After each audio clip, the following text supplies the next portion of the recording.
5 number question देखते हैं। एकदम सिंपल क्वेश्चन है, ये भी पिछले वाले क्वेश्चन की तरह है, लेकिन इस पर बट्टा में दिया हुआ है। ठीक है, परिमेय संख्या के रूप में दिया हुआ है। यदि a इज इक्वल टू तुम्हारा इतना तथा b इज इक्वल टू इतना, तो 3a माइनस 5b परिकलित कीजिए। ठीक है, 3a और 5b परिकलित करना है।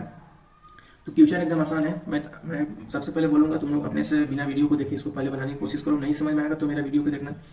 तो मैं क्वेश्चन की बात किया जाए, तुम्हारा यहाँ पे a और b का वैल्यू दिया हुआ है, तो उससे ज़्यादा प्रॉब्लम नहीं होगी। 3 5। ठीक है, चलो सॉल्यूशन देखते हैं इसका। तो देखो बेटा, तुमको सबसे पहले बोलोगे सर ए का वैल्यू क्या दिया हुआ है। तो ए का वैल्यू तुमको यहाँ पे दिया हुआ है 2/3, 1/1, 5/3, 1/3, 2/3, 4/3, 7/3, 2/1, 2/3। ठीक है, और वही तुम्हारा अगर बी का वैल्यू देखा जाए तो बी का वैल्यू क्या दिया हुआ है। कहोगे सर बी का वैल्यू है 2/5, 3/5। यहाँ पे सिर्फ एक है तो बटा में एक लिख सकते हैं, 1/1 जरूरत के लिए, 1/5, 2/5, 4/5, 7/5, 6/5, 2/5। ये तुम्हारा दिया हुआ क्वेश्चन। करना क्या है, सॉल्यूशन में क्या करना है। तो कहोगे सर सॉल्यूशन में आपका 3a minus of 5b find करना है। क्वेश्चन एकदम हलवा है, ज़्यादा टेंशन लेने की जरूरत नहीं है, एकदम आसानी से बन जाएगा ये। ठीक है, फाइंड क्या करना है आपको, 3a माइनस 5b। ठीक है, 3। अब देखो ए का वैल्यू कितना आया है मेरा। ए का वैल्यू है, सब में 3 से मल्टीप्लाई कर दो इसका। ए का वैल्यू है 2/3, 1/1, 5/3, 1/3, 2/3, 4/3, 7/3, 2/1, 2/3। अब इसको फाइंड कर दो, सब में 2 3 से मल्टीप्लाई कर दो। ध्यान रहे कभी भी अंश में ही मल्टीप्लाई होता है, हर में कुछ नहीं होगा। ठीक है, इस चीज़ का ध्यान रखना, अंश में ही मल्टीप्लाई होता है। जैसे यहाँ पे सब कुछ करो, जैसे यहाँ पे एक मैं एग्जांपल के लिए दे रहा हूँ, यहाँ पे 2/3 है, तो ऐसा नहीं करना है कि 3 दूना 6 और उसके बाद नीचे 3 3 9। नहीं, ये गलत हो जाएगा बेटा। कभी भी सिर्फ होता है ये सिर्फ और सिर्फ 3 दूना 6/3 ऐसे होगा, हर में नहीं होता है, सिर्फ अंश में ही होता है। इस चीज़ को ध्यान रखना। चलो आगे देखो, अब मल्टीप्लाई कर दो तो यहाँ पे आ जाएगा 3 दूना 6/3, उसके बाद 3/1, उसके बाद 5 3 15/3, 5 3 15/3, उसके बाद यहाँ पे 3/3, 3 दूना 6/3, उसके बाद यहाँ पे 4 3 12/3।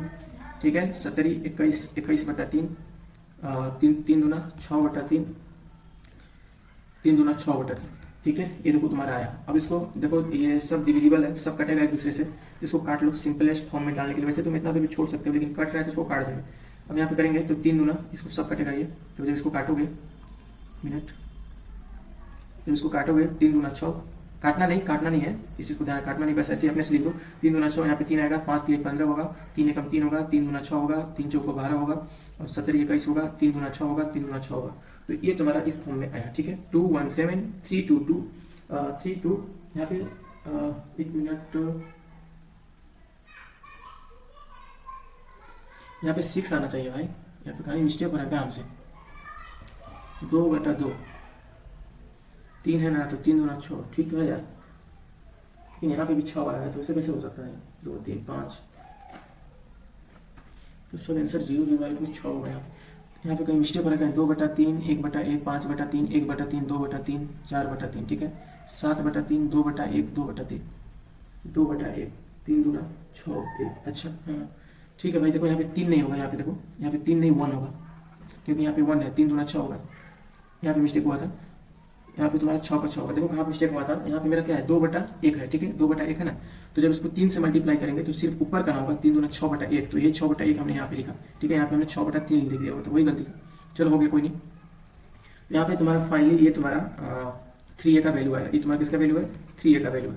अब देखो नेक्स्ट पेज में देखते हैं 5b का। ठीक है, नेक्स्ट पेज में 5b का देखते हैं। 5b, 5b का वैल्यू क्या है बेटा। देखो b का वैल्यू तुम्हारा है, अगर b का वैल्यू की बात करें तो 2/5, 3/5, 1/1, 1/5, 2/5, 4/5, 4/5, 7/5, 6/5, 2/5। ठीक है, ये तुम्हारा b का वैल्यू। अब सब सेम वही करेंगे जैसे हमने a में किया था। 5 दूना 10/5। ठीक है, इसको करो मल्टीप्लाई कर दो, 10/5, 5 3 15/5, उसके बाद 5/1, 5/1, उसके बाद 5/5, 5/5, 5×2 10/5, 5×5 7×5 सब डिविजिबल है, सब कटेगा एक दूसरे से। 6×5 ठीक है। इस क्वेश्चन को ऐसा डिजाइन ही किया गया, 5×2 10/5। और एक चीज़ मैं बता दे रहा हूँ तुम लोग को, एग्जाम्पल नहीं छोड़ना है बाबू, ठीक है। सब करने के बाद मैं एग्जाम्पल भी कराऊंगा। किसी किसी बोर्ड में एग्जाम्पल से भी डायरेक्ट वही एग्जाम्पल उठा कर दे देता है, डायरेक्ट सिंपल 5 नंबर में दे देगा। वैसे तो 5 नंबर का एक क्वेश्चन बनेगा ही बनेगा, चाहे कुछ भी करूँ। तो काटो बेटा इसको, कटेगा, ये सब कटेगा। 5×2 10, 5×3 15, 5×1 5। उसके बाद यहाँ पे तुम्हारा 5×2 10, 1 मिनट, यहाँ पे 1 होगा। 5×1 5, 5×2 10, 5×4 20, 7×5 35, 5×6 30, 5×2 10। ये तुम्हारा आया इतना काट पीट के, ठीक है। इतना वैल्यू आया तुम्हारा। अब देखो ये तुम्हारा किसका वैल्यू आया, 5b का वैल्यू आया। अब हमको क्वेश्चन में क्या था बेटा, क्वेश्चन में था 3a - 5b, दोनों का वैल्यू फाइंड कर लिया। 3a - 5b को हम यहाँ पे उसको हटा देते हैं, उसको हम यहाँ पे ऐड कर देते हैं। तो पेज ले लेते हैं पहले हम।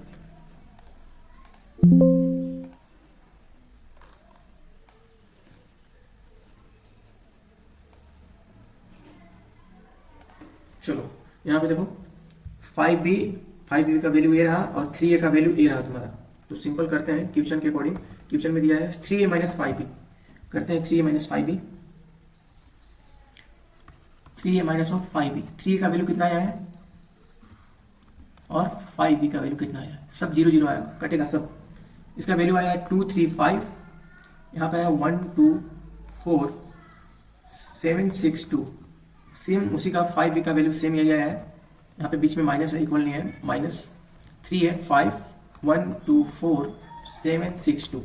तो बेटा सब ये कटेगा और सब जब ये घटेगा तो इसका 0 0 0 0 0 0 0 0 0, इसका ये आंसर हो जाएगा, ठीक है। तो ये तुम्हारा क्वेश्चन एकदम आसानी से हो गया। आई होप तुम लोग को समझ में आया। सबसे पहले 3a का वैल्यू फाइंड किया, उसके बाद 5b का वैल्यू फाइंड किया, उसके बाद जो क्वेश्चन में दिया हुआ था 3a - 5b, जो मेरा वैल्यू आया था उसमें सामने घटा दिया, सब्ट्रैक्ट कर दिया, तो जो मेरा फाइनल आंसर आया वो तुम्हारा 0 0 आया। तो ये तुम्हारा क्वेश्चन आसानी से हो गया। अब चलते हैं नेक्स्ट क्वेश्चन पर।